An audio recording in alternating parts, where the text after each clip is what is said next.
Bienvenidos a Podcasteando 360, un espacio donde giramos la perspectiva para ver la vida desde todos los ángulos. Comenzamos. Hay mensajes que cambian una vida y hay otros que jamás debieron llegar a existir.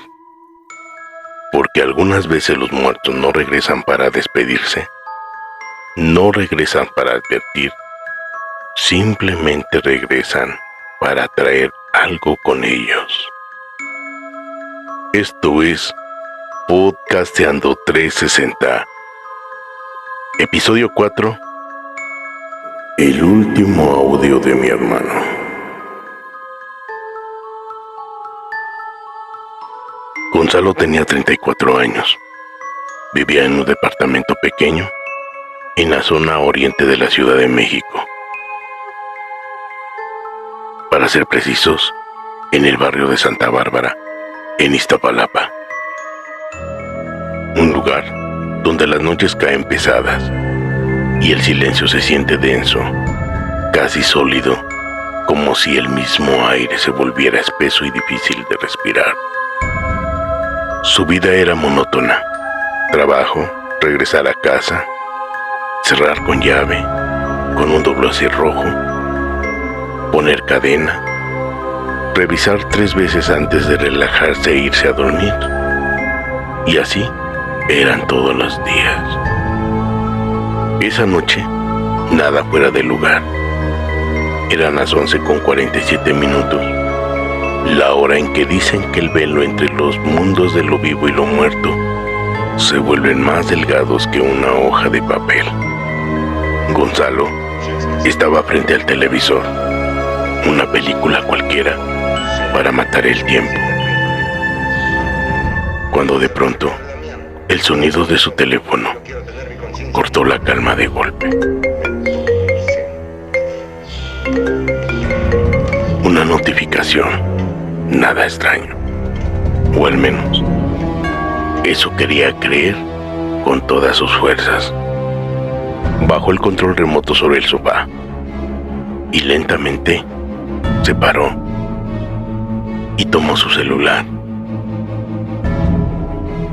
Aquella pantalla iluminó su rostro en la penumbra, proyectando sombras largas y deformes que parecían moverse solas en las paredes.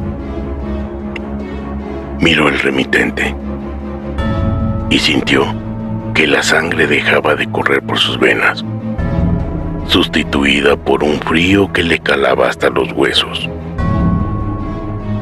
En la pantalla, el nombre de Marcos,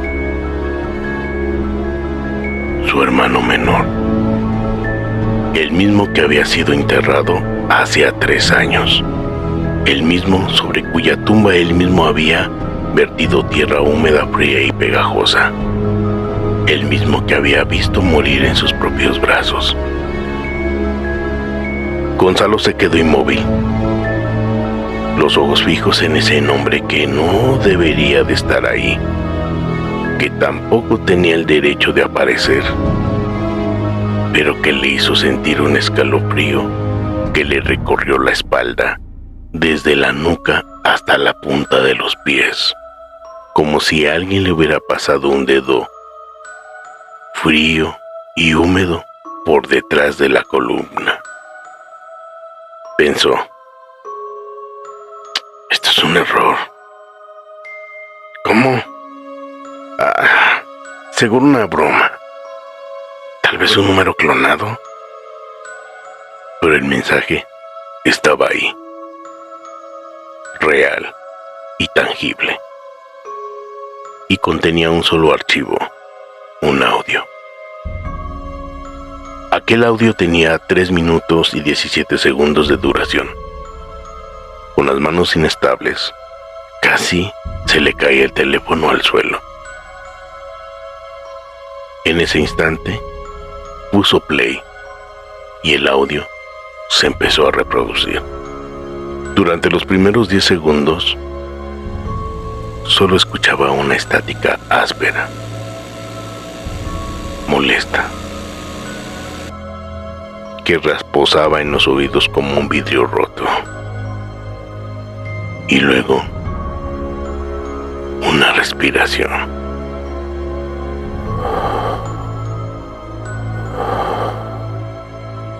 Lenta, profunda. Sonaba húmeda y pastosa, como si la persona que respiraba estuviera debajo del agua o debajo de toneladas de tierra apisonada. Y después se escucharon pasos lentos, como si alguien caminara sobre una superficie blanda y viscosa, o como si estuvieran arrastrando los pies, porque algo les impedía moverse con absoluta libertad. Gonzalo reconoció esa respiración. Reconoció esos silencios cargados de angustia. Reconoció incluso la cadencia del caminar. Era imposible. Estaba muerto. Pero era Marcos. No tenía ninguna duda.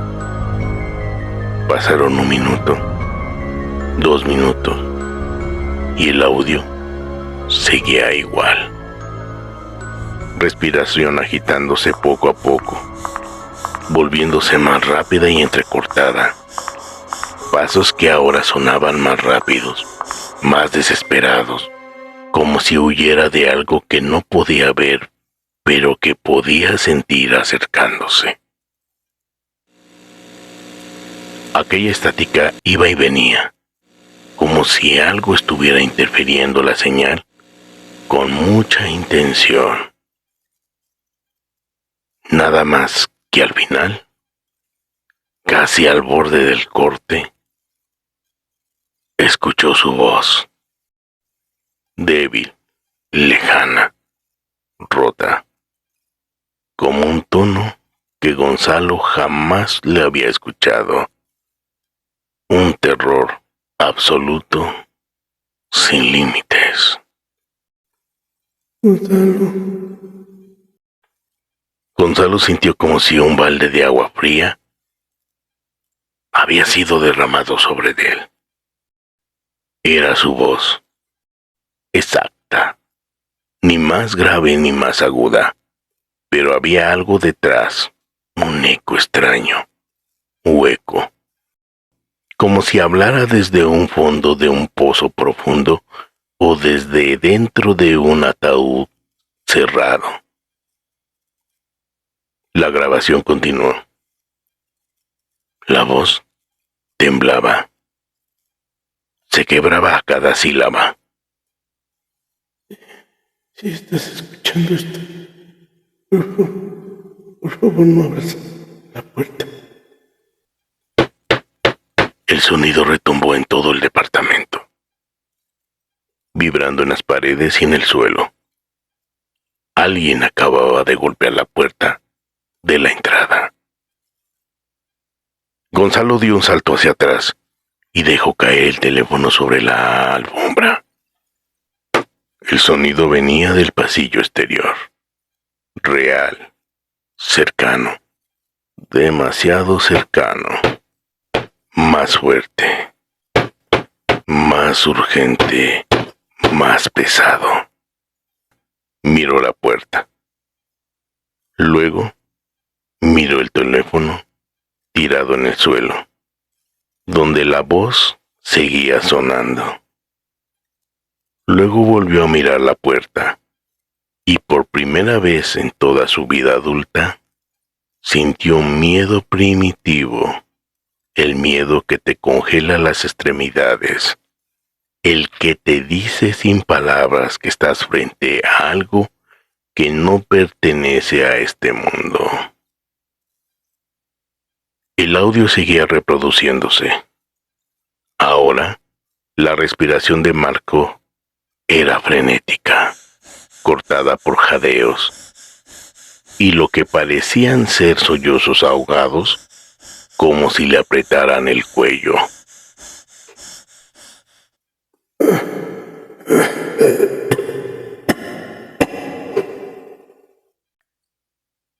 Entonces, habló de nuevo. Pero esta vez, casi gritando. Gonzalo, no abras la puerta. Hermanito, no abras la puerta. Por favor, no abras la puerta. Gonzalo. Gonzalo lleno de miedo.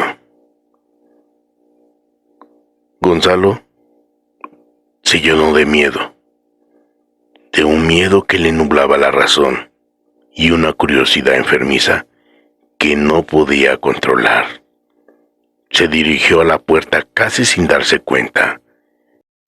Caminaba como si lo arrastraran hilos invisibles y se inclinó lentamente, con el corazón a punto de salirse del pecho, para pegar el ojo a la mirilla de la puerta.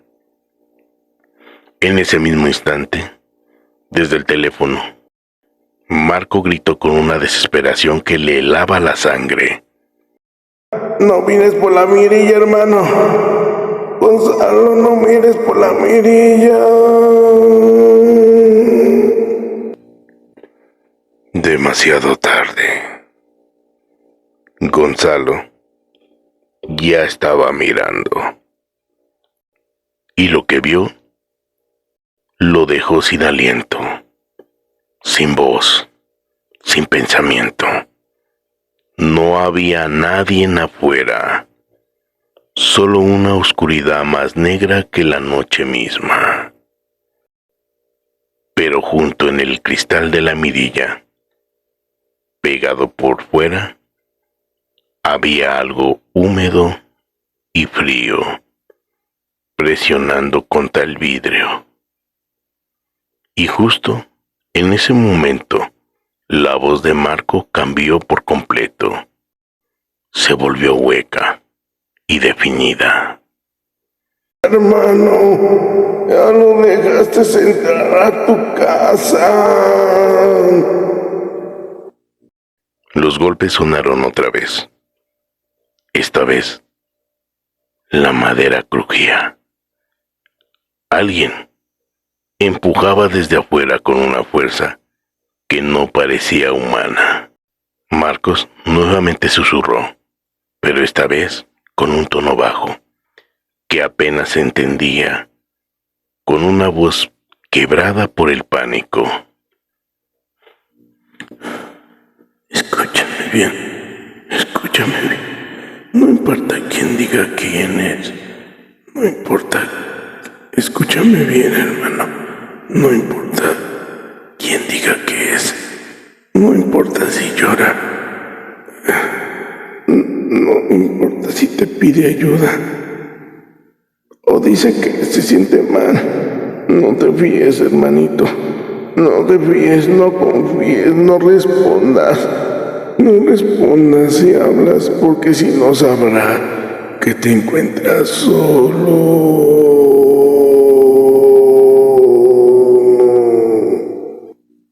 Entonces, Gonzalo escuchó algo más en la grabación.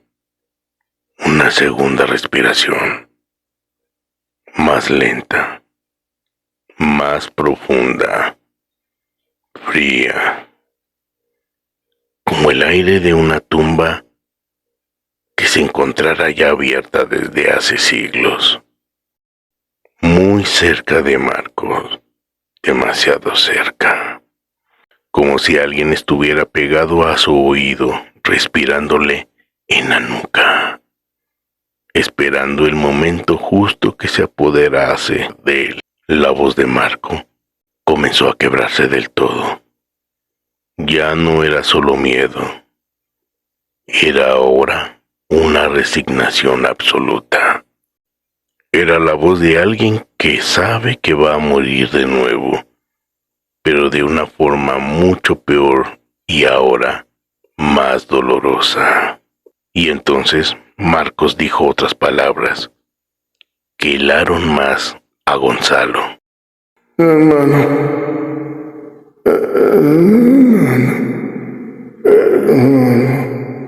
lo que está afuera no soy yo.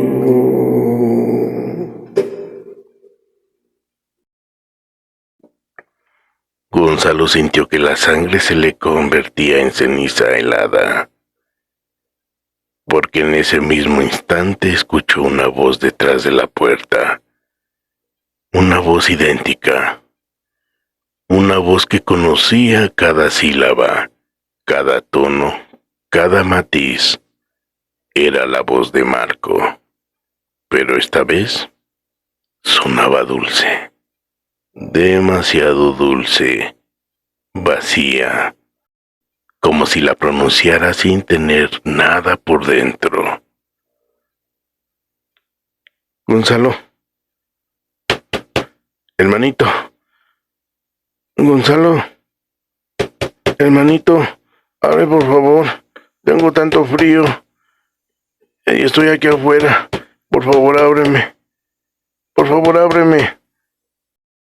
La grabación llegó a sus últimos segundos. Marco gritó con toda la fuerza que le quedaba. Un grito desgarrador, humano y a la vez extraño, como si le arrancaran la voz a la fuerza desde la garganta. Gonzalo ya entró. Ya está dentro del mensaje. Gonzalo ya entró.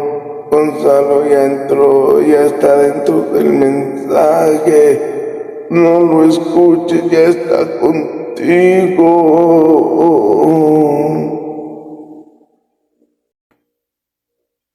Los golpes en la puerta se detuvieron de un golpe. La voz de afuera desapareció. Todo quedó en una calma espantosa, antinatural.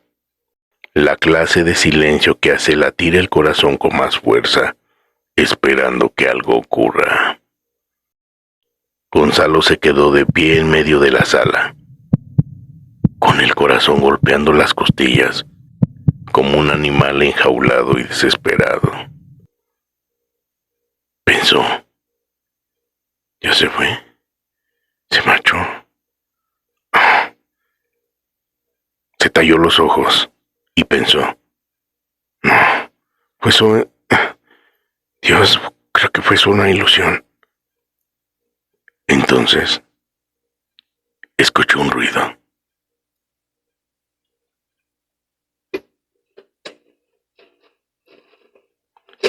Un ruido que no venía de la puerta, que no venía del pasillo, que no venía de afuera.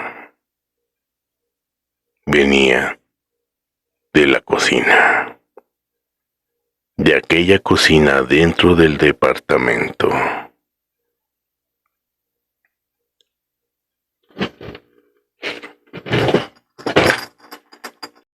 Algo se había movido entre las sombras de los muebles. Algo que había estado esperando el silencio, oculto en cada rincón y oscuro de cada sombra de aquella habitación. Algo que se ocultaba hasta detrás de la respiración que Gonzalo daba. Y desde la oscuridad absoluta que separaba la sala de la cocina, una voz idéntica, perfecta, clavada al recuerdo que Gonzalo tenía de su hermano, susurró justo detrás de su oreja, con un aliento helado que olía a tierra mojada y a descomposición.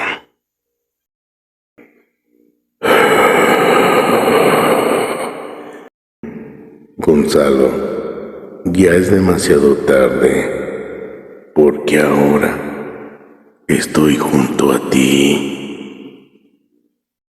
Pero no se detuvo ahí. Antes que Gonzalo pudiera siquiera gritar o moverse, sintió unas manos frías como el hielo, húmedas y llenas de barro, rodeándole lentamente el cuello por detrás, y la misma voz, ahora sonando desde su propia cabeza, susurró con una risa suavemente hueca. Y lo que vistes en la mirilla no era yo afuera, era yo mirándote a ti desde adentro.